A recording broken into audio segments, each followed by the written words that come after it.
Noong una, sir, nagulat ba kayo dun sa admission ni Secretary Duque na ang nag-order ng transfer nitong ganitong kalaking pondo was Duterte himself? Not really, because ang tingin ko kay Secretary Duque, bihag siya ni Duterte, bihag siya ng administrasyon from the very beginning. Because he could have refused it na ililipat because after all, may pride yan Secretary of Health ka. Bakit ibibigay mo yung tungkulin mo na bumili ng gamit ng Secretary of Health world-class pandemic na nagtathreaten sa bayan sa isang PSDBM na ang binibili niya usually paper clips, mga ganyan. At sila ang bibili. At itong si Lau, hindi maganda ang pinagdaanan niya bago siya in-appoint dyan. Nagkaroon ng problema dun sa barko na binili ng Pilipinas na pati si Bongo na halo because pinakailaman nila yon at tatanggal tuloy yung admiral ng Philippine Navy doon. At mayroong sulat na pinakita sa akin ng araw si Secretary of Defense na pinapakita na nakikialam sila. Pagkatapos doon, lumipat siya sa HLURB. At doon naman ay kinomplain naman siya na tila man nanghihingi extorting from developers of socialized housing when he was still the CEO. But in spite of that, nilagay siya sa PSDBM. Nakakapagtaka nung inappoint siya ni Duterte, hindi aksidente yan, talagang plano yan. Because sa basa ko, sa aking haka-haka at kuro-kuro, nakikita ko na talagang binantayan na siya ni Michael Yang, na palagi ko talagang ahente ng Chinese government.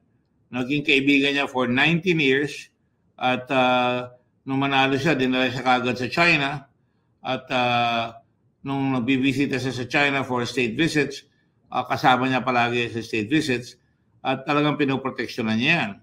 At ang nangyari, nung nagkaroon ng pandemic, parang alam na nila kagad ang gagawin nila dahil alam ninyo na hindi mo makakaila na ang China is the cheapest producer of consumer goods at mabilis.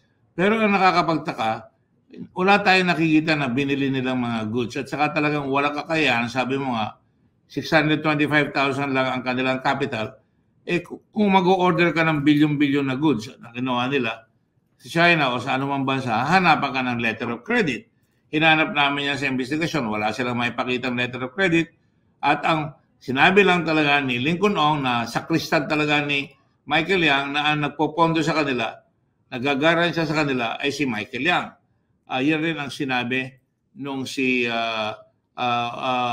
Huang Suya na presidente ng family na kaya nila sampalataya sila kay Michael Yang dahil yan ang nagagaransya at binigay nila, Christian, yung power doon sa kasosyo ni Michael Yang na si Lin Wei-xiong na pareho silang may pogo na makukuha niya lahat yung binabayad sa kanila ng gobyerno. At na umabot na halos ng 12 billion. Kaya hindi na siya bumalik muna dito. Nagtago siya sa Dubai, si Lin Wei-xiong. So, sabi nga nung presidente ng family, na kaya ginawa yan dahil sinisiguro ni Michael Yang na yung pera, yung pagsuporta niya, makukuha niya yung biyaya ng pagsuporta niya dito sa family. Now, talaga yung sequence of events. Dinala pa ni Michael Yang itong family sa Davao, Malacanang sa Davao, kasama yung mag-ama na family, yung tatay ng may-ari ng family dito, nakasuhan niya mga yan sa Taiwan. Yun lang, dapat nakita na nalilaw yun nung magbibigay sila ng kontrata. Dahil dinala doon sa Davao, kasama na naman si Lincoln Ong doon at si Michael Yang. Nung magkaroon na ng COVID, hindi pa nag-uumpisa yung recovery as one law, yung bayanihan law, ay nakapag-order na kagad at nakapag-deliver na doon sa allegedly sa PSDBM. At ang kuha nila ng mga face mask ay lumalabas na 29 pesos. At dito ka magtataka, 27 pesos and 72 centavos. Pero magtataka ka, binigay nila yan sa isang korporasyon na walang kakayahan, walang legal, technical, or financial capability Pero, bumili rin noong April 14 rin, noong same day, ang DOH ng 16 pesos 64 per piece na tinatawag nating face mask. At diyan mo makikita na talagang hindi dapat binigay sa kanila dahil ang mahal lang turing nila palagi. At tuloy-tuloy pa ang bilhin ng DOH pagkatapos na. Pero sila talagang lahat ng face mask binibigay sa kanila, lahat ng PPEs, at ang lalaki ng halaga hanggang nung May 6, umabot ng 3.2 billion isang transaksyon. Sinundan uli nung June ng 2.87 billion. Kaya bilyon-bilyon, biro mo, saan ka makakakita na bilyon-bilyon magsusupply, babayaran ka agad. Kaya makita mo, ang sinasabi ko, talagang orchestrated ito.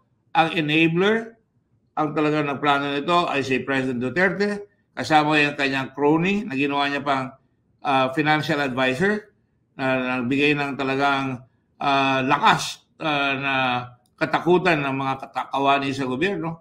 At siya ang naglagay kala Lao at saka si Leong, at pagkatapos binigyan niya ng pinalipat niya yung pera sa DOH dito sa PSDBM, and later on inappoint pa niya si Leong na maging Deputy Ombudsman para pag alis sila sa gobyerno, meron magpatanggol sa kanya kung kakasuhan sila sa Ombudsman. Yung nga lang, hindi pumayag yung ating Ombudsman ngayon, kaya natanggal si Leong. Kaya huling-huli talaga, yung sistema na ginawa nila ay talagang pinaghandaan at talagang pinagsamantalahan tayo habang maraming namamatay dito sa Pilipinas sa COVID. 70,000 ang namatay sa COVID dito. Sa Israel, Gaza, ang namatay 34,000. Dito 70,000. Pero makikita mo, dapat malalaman mo na talagang ang nagsamantala talaga itong Pharmaly na ito.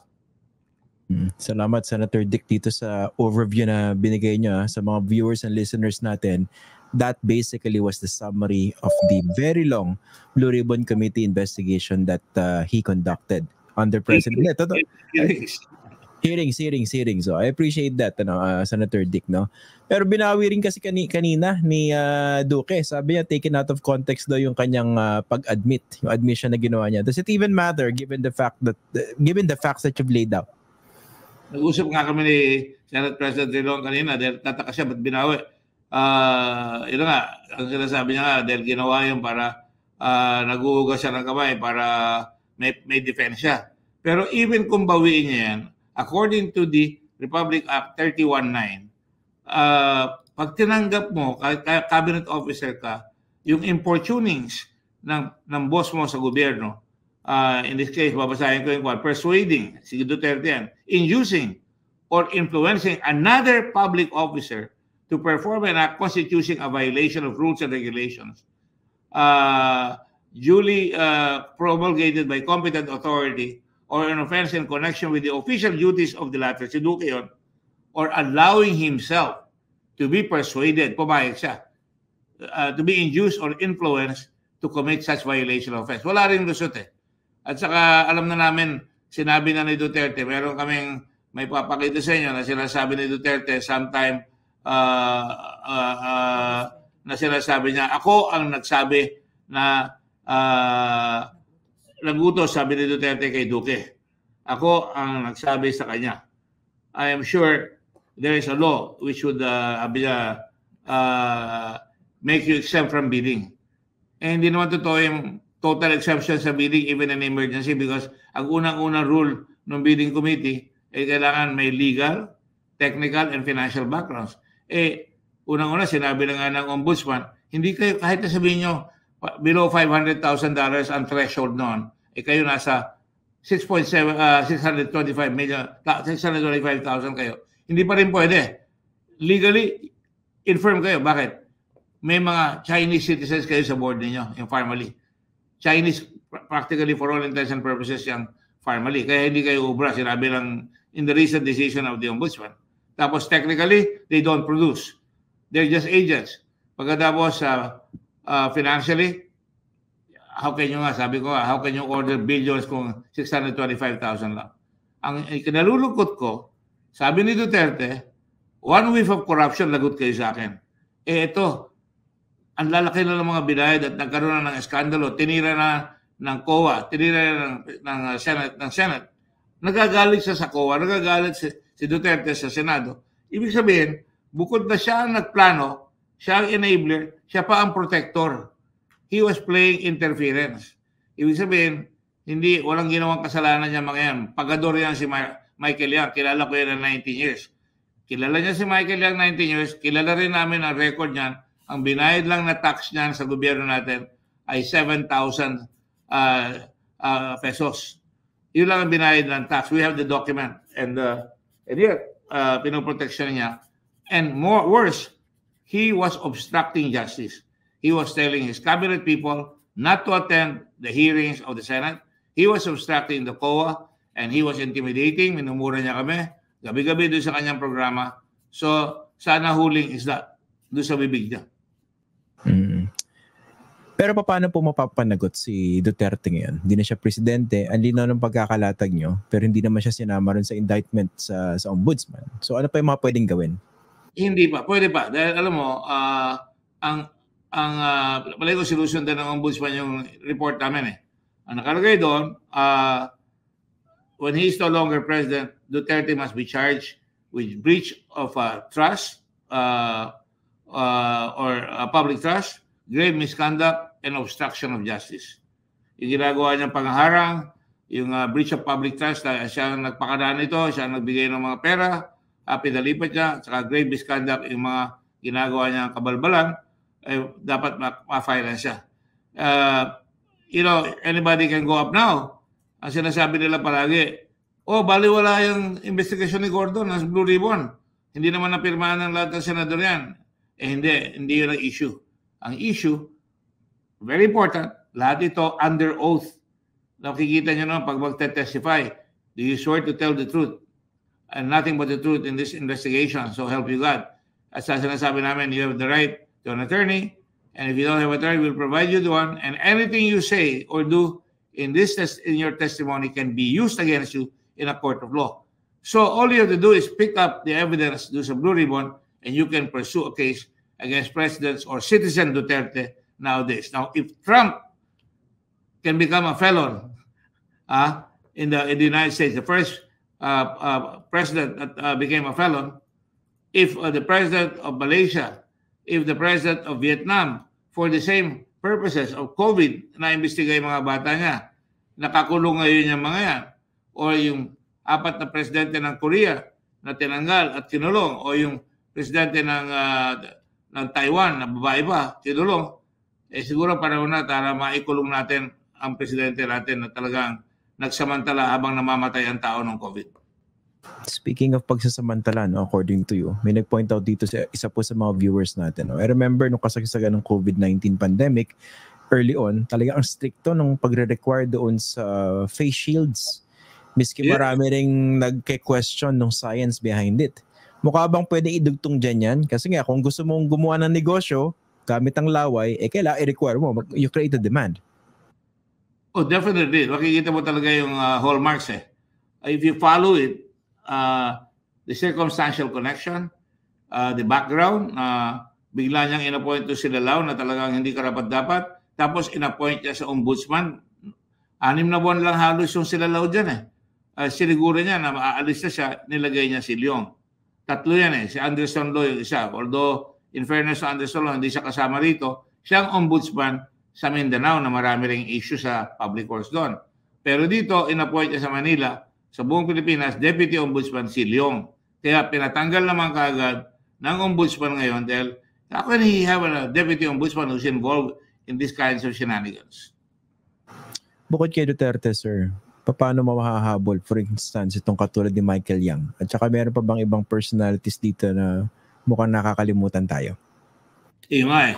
I don't think nakakalimutan ngayon na talagang lumalabas. Talagang mas matindi ito kaysa doon sa pinagpapatay nila. 70,000 na namatay dyan eh. Sa COVID. Doon sa killing niya doon sa about ilan ba yung namatay sa extrajudicial killing? Drug war? Officially, PNP numbers nasa at least 6,200. Pero sabi ng mga human rights groups, aabot ng 20,000 up. Kahit naman 30,000, talo pa rin namatay sa COVID, 70,000. So, ibig sabihin, pwedeng i-demanda silang lahat. In fact, pinakamadali, pwedeng pa-deport si Michael Yang. In fact, nasabihan ko, ang ombudsman, ni-report ko, may nag-email sa akin, may litrato pa ni Michael Yang na nasa Dubai na rin. Nung napaabot ko yung message na yan sa telepono sa ombudsman, sabi niya, talagang pupunta yan doon dahil naandun na si Lin Wei Xiong. Remember, Lin Wei Xiong is married to Rose Dono Lim. At pag pinasa mo lahat yan, lahat sila nakatira sa Forbes, nakatira sa Dasmariñas, ang gagara ng kotse. Yung si Rose Dono Lim, nanganganak yung garahe niya ng magagandang kotse. Yung sila, tingnan mo, isa pa, saan tumakbo yung Dargani family nung nawala sila sa investigation? Tumakbo sila sa Davao, nagtago muna doon, lumabas sa Davao Airport, patungo sa isang chartered plane na dadalhin sila sa Dubai, napunta lang sa Kuala Lumpur dahil nasira yung aeroplano, pero nahuli namin at gumagamit ng false name. Ginagamit ni Maurice Dargani, Maurice Daniels, MD. Nung tinignan namin, hindi niya raw kilala nakilala niya lang raw sa bar. Nung tinignan namin, si Maurice Dargani yan, dahil ang initials MD. So, nahuli sila sa Davao. Sino ba ang presidente? Tiga Davao. So, pag tinik-dikit mo talaga yan, walang kawala yan, mahuhuli talaga yan. Napakalakas ng kaso. Okay. Importante yung pinaint out nyo kanina, no? Kasi ngayon ginawa niya naman in aid of legislation. Siyempre, isa pang function ng mga senador oversight. Pero ibig sabihin, hindi mahasayang yung mga findings nyo dahil under oath lahat yan. So, pwedeng kunin lang ng concerned government agencies, pwedeng gamiting ebidensya to file charges against people involved in this overpriced deal. Tama po ba? Yes, and a citizen. Any Juana de la Cruz can get the evidence in the Blue Ribbon Committee and file the case, and the ombudsman will be duty-bound to prosecute. In fact, yes, sir. Inunti-unti ng ombudsman Magaling rin itong ombudsman. Inuna nila si Lau at saka si Leong. Tapos a few months later, si Duque na at saka yung mga kasama ni Duque. Kaya makikita mo, papunta na doon sa taas Hindi maaring hindi aabot sa taas Isipin mo na lang, Christian, magaling ka naman talaga mag-investigate. Hindi ba dapat, kung sana sabi ng presidente, any wave of corruption, isipin mo, lumalabas yung pera sa land bank. Alright? Bilyon-bilyon. Hindi ba dapat magkaroon naman ng due diligence rin yung land bank o ang Money Laundering Council? Hanapin, ito si Lin Wei Xiong ang kumukuha ng pera, at biglang nagkakaroon ng magagandang kotse itong mga Indians, sila Lincoln Ong, merong Ferrari, merong Porsche, merong Lamborghini. Hindi nila dinay-dinay. Nakuha namin lahat yung registration sa kotse. Si Dargani, si Twinkle, binigyan ng Lamborghini. Dapat hanapin ng Money Laundering Council. Saan napunta lahat yung binayad dyan? Because, ang totoo, and you will remember, yung mga kawani ng PSDBN, hindi na pinapa-imbestiga, dumarating raw yung mga gamit. Sabi, huwag nyo nang tigyan niya. Sige, palampasin nyo na yan. Nagmamadali tayo. Ang excuse nila na may emergency, nagmamadali sila. Hindi pwede yun. Kailangan talaga maimbestiga. In fact, mayroon pang report na hindi na nila tinitignan. Basta tuloy-tuloy na lang, tuloy-tuloy.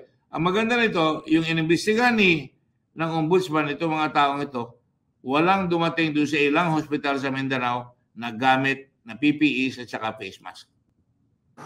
So, ang issues dito, overpriced, walang kakayahan to purchase equipment yung formally, pero ang laki ng kontrata nakuha. Tapos meron pang mga hospital na hindi ghost deliveries, hindi nakakuha. Ang lala